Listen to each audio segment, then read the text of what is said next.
Alright everybody, welcome back. I noticed in my first video I couldn't really hear what I was saying too much because of the background music. I'm going to try to adjust that audio in OBS for this video, and hopefully that'll fix that issue.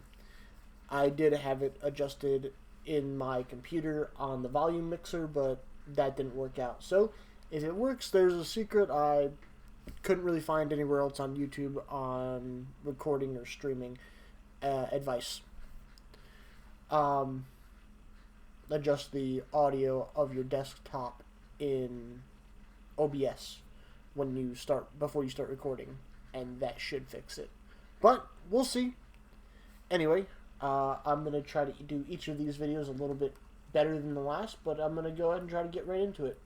And I realized that my first video is a little long, and I'm very passionate about pixel art, evidently, so I can really get lost in the work. So I can sit there and ramble on for 2 hours straight just doing this stuff, and I have a great time, evidently. But we have our, just to recap, we've got our basic UI with our orbs for mixing together.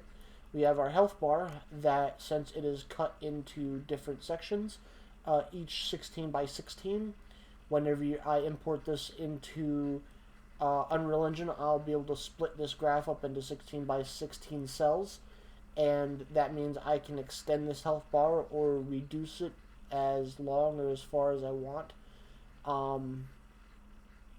So let's say I want to stick it in this little area where I first designed it, I can, or I can just shorten it to be two of these squares, or I can put it over here in this little area where this little indent is.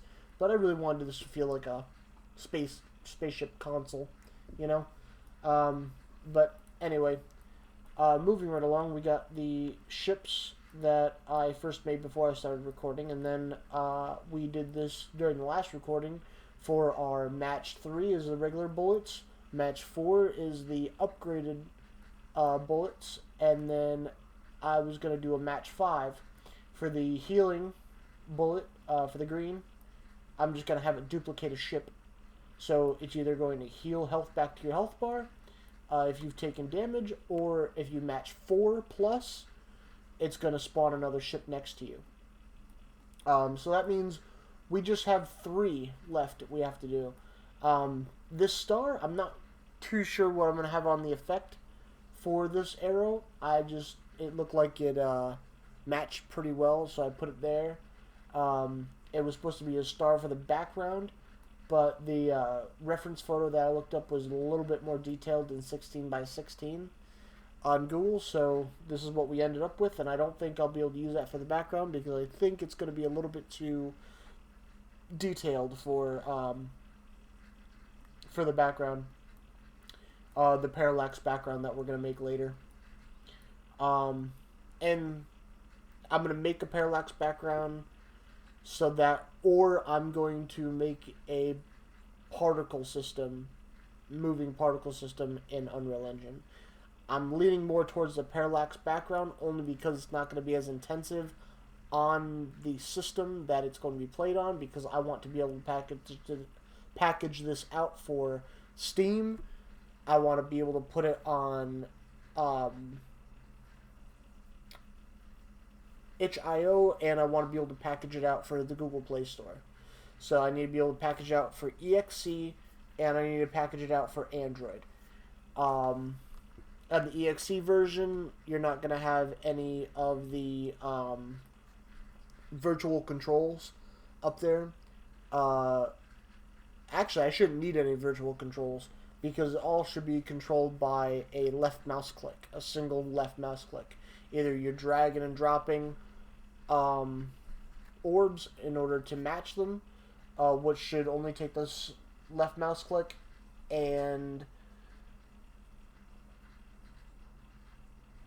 yeah, just clicking on buttons for menus and picking your maps and things of that nature, because you're not moving the ship back and forth. It's going to move by itself. You're not moving the enemies. You're not jumping. You're not any of that.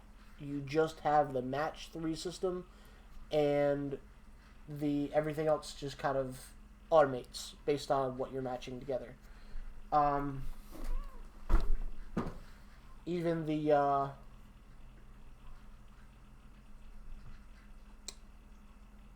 even the power-ups and stuff, you're not clicking on the power-ups or anything. They automatically go straight to you when you match them. I don't want I don't want this game to be too complicated, but I want it to be fun and repetitive. That means I need a single system that works very well, that's very satisfying to do, meaning particle effects, screen shake, that sort of thing when you match stuff. And blink red whenever you take damage or an enemy takes damage, have them blink red. You want to make it feel like the ship is moving through space, so you're gonna have the parallax background moving toward you, like this, and that'll give the illusion that you're actually moving forward. And then, yeah, everything else will be automated. So here we're just basically drawing everything out. Anyway, I've spent 5 minutes just kind of sitting here rambling about my ideas, which isn't bad, I suppose, for a devlog. If I want to look back at this, I can know what I was thinking at the time. But we still need a match 4 for these 3. It's gonna be tough. It's gonna be tough to beat the red. I think I might change the red bullet to yeah. I might change this up and put this here and make that my match 3, only because if you've got more than one ship, or match 4, no, I'm sorry, match 5, yeah, the beam, even though I want it to be a match 4, I think it might be a match 5, because if you have multiple ships and you cast the friggin' beam, you're gonna have 2 or 3 beams going at once across the map, and that's just gonna ruin whatever enemies that you're fighting. So I think I might need another match 4 ability for this red shot. So let's think about that for a second. We're gonna go ahead and look up some ammo.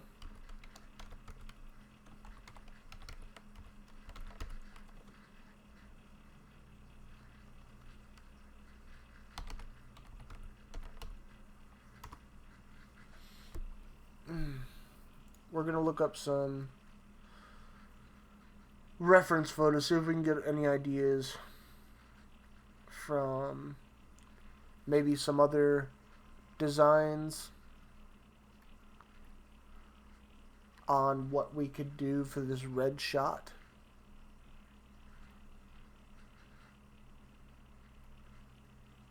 Because we've already got an AoE.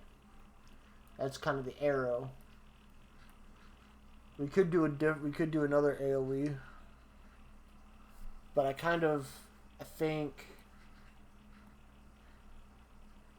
because we're gonna do the arrow kind of like in an arc. It's gonna be like a shotgun, basically.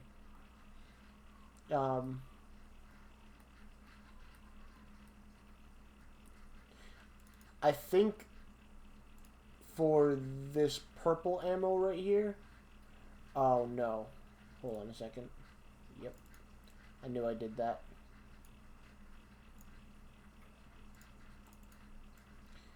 I have to move all of the I have to move all the beams over so that way they still look correct. Yeah, there we go. Yeah, always want to keep that stuff in check. If you move something after you've made animations for it, you always want to make sure you move everything else to line up. That's another reason to have your cell size set to whatever size sprites that you're making, because then you can just take this tool and double click on a square and it'll automatically highlight the entire square. So then you can line that up with another square, and it's going to be perfectly centered, no matter where you move it, as long as all your cell sizes are the same. If you try to move a 32 by 32 pixel, so like a 32 by 32 sprite, and that's about that size right there, and you try to move it in pieces, like moving this piece, and then this piece, and then this piece, and then this piece, getting them lined up perfectly, even if it's off a little bit like this, it's going to mess the whole thing up, and you're going to pull your hair out. So make sure you work with a grid that is set to the cell size that you're operating in. So 32 by 32, 16 by 16, 8 by 8, whatever it is. 64 by 64 even. If you're that good at pixel art, then you're probably not watching me. But yeah, just have it set to the right cell size, and the tools will work for you instead of against you. I think, yeah. So what we're gonna do is we're gonna make a. So I want this to detonate.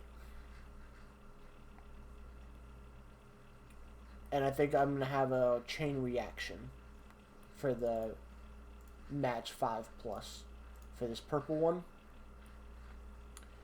So what this will turn into, it just came to me,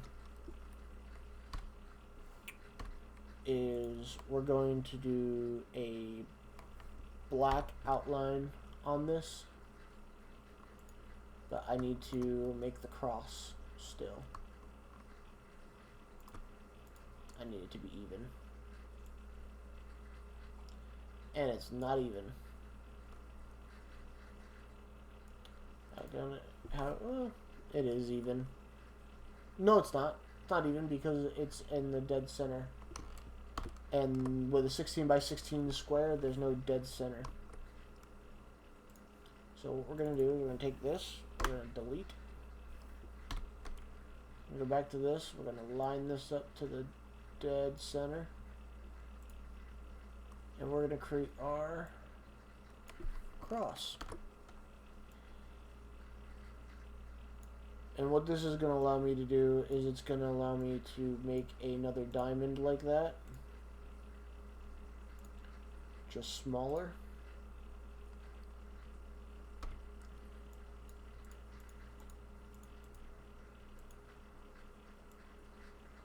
So I still want it to look like a bomb, because what I'm going to have this do is I'm going to have it break off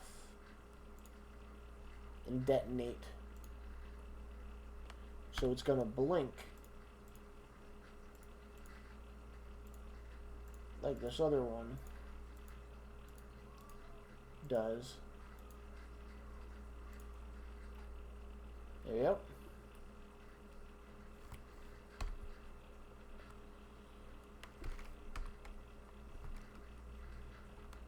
Alright.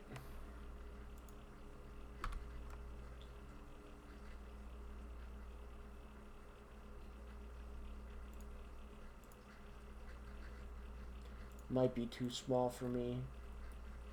No. That'll work.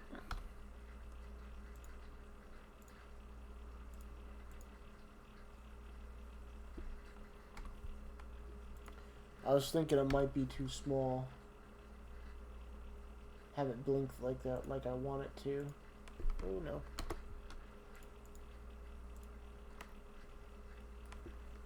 Yeah, there's not enough contrast there. I think what we're going to do is we're just going to leave it like that. We want it easily readable because it's going to be far away. And then we're going to go to... First of all, we got to copy. So that way we don't change what the bomb looks like.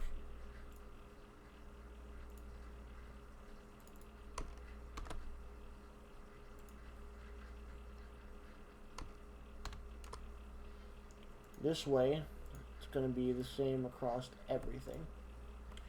So these first two, it doesn't change, and then this one, it inverts. So what we're going to do is we're going to take this, we're going to color the outsides here.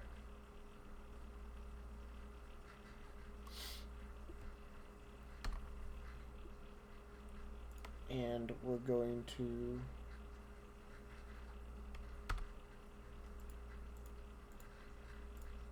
color this in. Now what this should do, Control C, Control V in the 4. What this should do is give us the illusion of a blinking bomb. Same as the other one. There we go. There's our blinking bomb. Same as this, and then this will detonate and then detonate again after it duplicates. So this big one here will hit the enemy, duplicate, and whatever enemies it hits, it'll destroy. This one will hit the enemy, duplicate, and then duplicate again. Basically, with this purple one, if you match 5 once, you might wipe out an entire regiment of enemies, depending on what level you're on. And the levels are going to be randomly generated, but they're going to be randomly generated between 2 numbers. And those numbers will increase with the levels that you go up. This way, it's going to feel different, but there's really only one level generator, and you can just keep on using that same level generator to create hundreds of levels if you want to. And the idea is to randomize the enemies just enough for the player to feel like it's random, essentially. Alright, so we got the beam. What could we use for in between? I'm sitting here thinking to myself, and I'm like, you know, my brain is just like AoE, AoE, AoE, because, you know, any one of these single targets is going to destroy a single enemy. But we got a shield to defend us, and our companion ships. Because anything that you fire, your companion ships will fire. The only difference between you and the companion ships is the companion ships only have 1 health when they spawn. That's going to be kind of the balance of it all. So if you don't have the shields on them, like if you don't match for shields right after you get a match 5 on the health, as soon as they're hit by an enemy, it's done. You know, you have to match 5 for the green again. So, but the benefit is if you can keep them on the field, if you keep companion ships on the field, you can have up to 5 ships on the field at one time. And it can get ridiculous real fast. And that's kind of what I want. I want the player to feel powerful. I want the player to be able to match together something crazy and do something crazy with it, because that's kind of the reaction I want out of the players. I want the players to feel awesome, excited, you know, really trying to get that match together, or whatever play style they decide, whatever matches they decide to try to get together. I really want them to, like, be like, oh man, I didn't get it, or yeah, I got it, and I still lost. Like, the goal is to make the player feel some type of emotion when you're doing game development. Doesn't matter what the emotion is. It can be anger, you know, because rage games. It can be fear. It can be happiness. It can be sadness. It can be excitement. You know? It can be any of those things.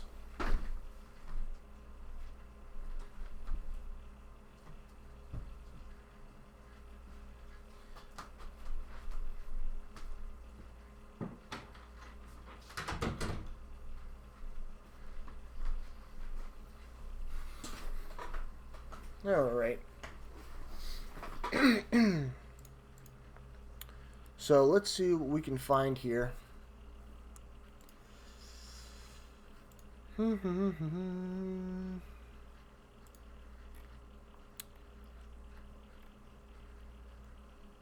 I mean, and the whole thing is, too, I can always add more power-ups later if I want to. This is all basically just the base game. You know, I want something playable that people will enjoy right out of the gate. You know, it doesn't have to be super polished, but it has to be something visually appealing. It's got to have something that people find appealing out of it. And what I'm using to gauge this is it going to be something that I'm going to have fun playing? Because generally speaking, if you like to play a game, if there's something that you really enjoy, whether that be like a old Mario type game or Space Invaders or Snake or something like you would pick up on your own and play, there's a market for it. Because if you enjoy it, the chances are somebody else is going to enjoy it. It may be a lot of people, may not be very many people at all. But there are people out there who will play it and enjoy it. Now, if you are making something that you don't even want to play, one, it's going to be very hard for you to stay motivated to make that thing. And two, you're really not going to know where to look for inspiration and what you're trying to make. This is why people, you know, stress making a GDD or a game design document before you even start making a game. But with small projects like this, if you've got something in your head that you can really like put together like relatively quickly, the idea isn't going to change much. It does help to write down your ideas. But like Thomas Brush would say, ideas can change. Your GDD should change and evolve with your game. I think what we're going to do for this red one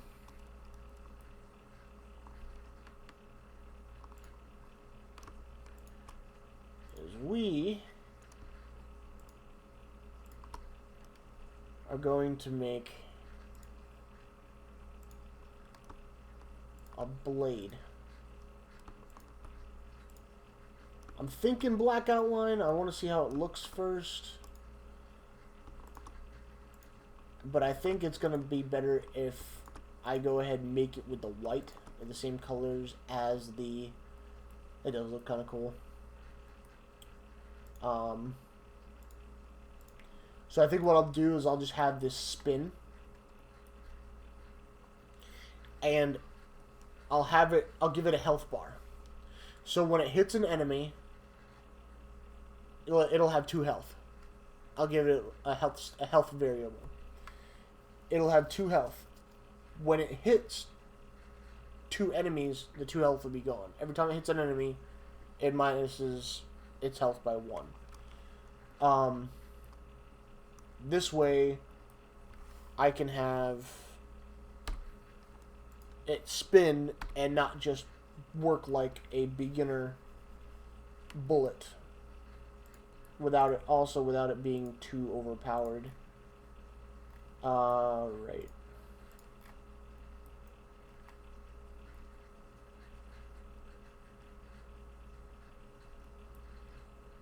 And I could make the animation.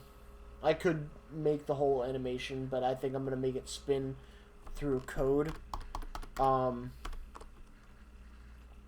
reason for that is, 1, it's less drawing, and 2, you don't have to change the size. Some of the time when you're animating something in pixel art and you have to change the size between animations, it can look kind of wonky.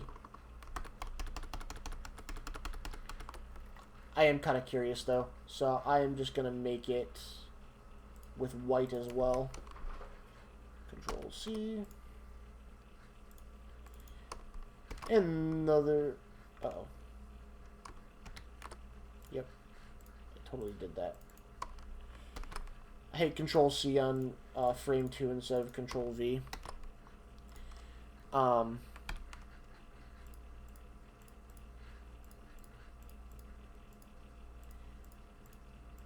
That's all.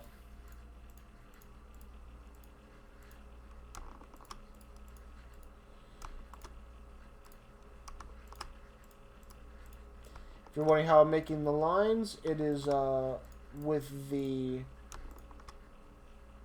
pencil tool, which is B, and then you click one spot, and then you hold shift and click another, and it'll draw the line straight there. So, black or white? Not sure what I like better. I think I like the black better. I really do. So I think we're going to leave it like that. And that will be our blade. Alright. So next is the shield. Match 5. Alright. So the shield match 5.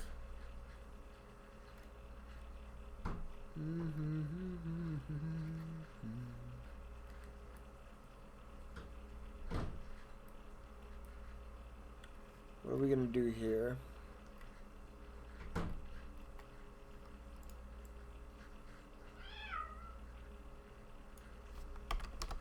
Sounds like my cat is mad at me.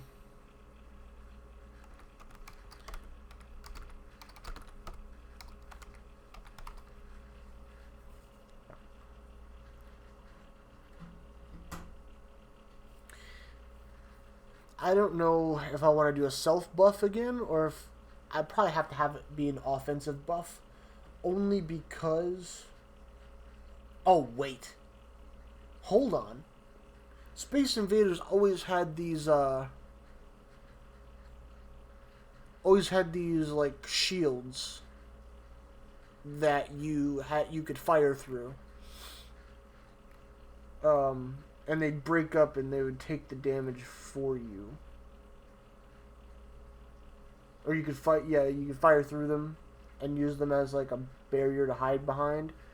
Or, you know, they're a way for you not to get hit. I wonder if something like that would work. You know what? I think that's exactly what we'll do. That's how we'll finish up this video. We'll go ahead and make the shield.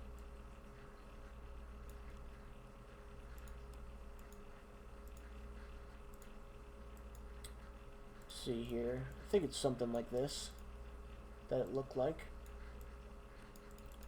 I'm trying to remember exactly, to be honest with you. Probably don't want to make it look exact, but hey.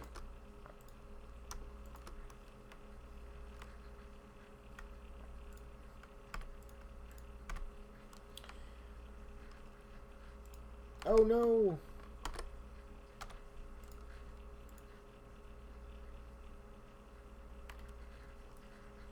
So like we could do like that. We could have the match 5 be a stationary bunker. So that way wherever you match it at, it'll stay there until it is destroyed. And I think making an inverted version of this for when it takes damage. We'll put it on the animation side. So,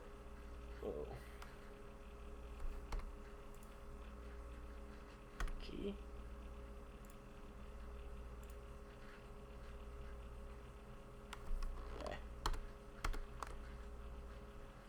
Okay, so I have to remember. You know what? No, I don't. Because we can just change it to a different color real quick. And then take this color, hit G.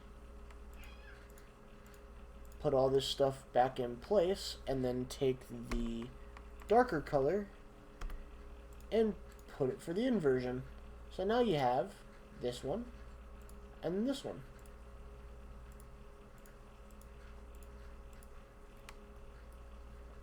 Let's see here.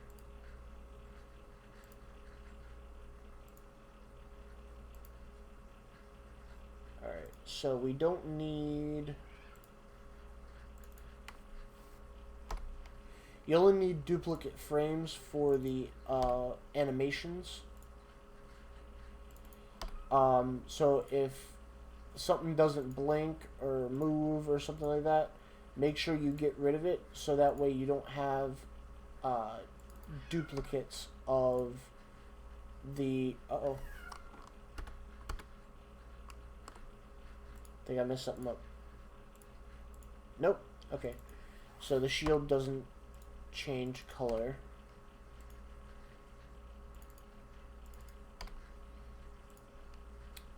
So shield, that changes color. Arrow changes color. Alright. I think we're good. So I think we'll stop there. As you can see, the stuff does take a while, especially when you don't speed it up. That's kind of my goal here, is to show people how long this stuff actually takes. You know, the composition, the ideas, all that stuff. And I'm hoping somebody will find some value out of this. Otherwise, it's just a really large catalog of me designing this video game. But we're at 32 minutes, and I want to thank everybody for showing up and watching this video. If you like what I'm doing here, or you want to support me, like and subscribe. And that way I can hopefully someday get to making content full time. We'll see what happens, but I hope everybody finds a little bit of value in the art I'm trying to create here. Anyway, hope you guys all have a good night.